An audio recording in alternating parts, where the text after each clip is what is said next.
Sir thank you sir. Chiranjeevi sir, ఎప్పటికీ మీ పక్కన కూర్చోవాలన్నా కూడా ఆ, కాసేపు ఈ పక్కన కూర్చున్నంతసేపు నాకు ఊపిరాడలేదు. త్వరగా స్టేజ్ మీద పిలిచేసరికి హ్యాపీగా వచ్చేసి అంటే మీతో ఇలా కూర్చోవడం లేకపోతే ఇలా స్టేజ్ షేర్ చేసుకోవడం కానీ చిన్నప్పుడు మీ సినిమా ఫ్లాప్ అయిందనుకోండి, మీ నిద్రపోయేవారేమో కానీ మీరు ఇంకో సినిమా వచ్చి హిట్ అయ్యే వరకు మీరు నిద్రపోయేవాళ్ళం కాదు. చరణ్ని మాకు ఇచ్చినందుకు థ్యాంక్ యూ సో మచ్.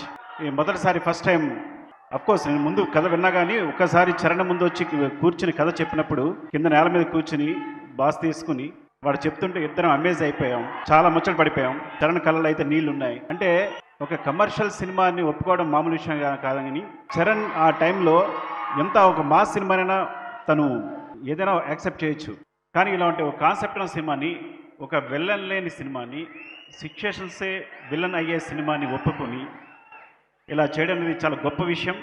అంతకన్నా గొప్ప విషయం అలాంటి సినిమాని మీరు ఆదరించి ఇంత బ్లాక్ బస్టర్ చేయడం ఇంకా గొప్ప విషయం.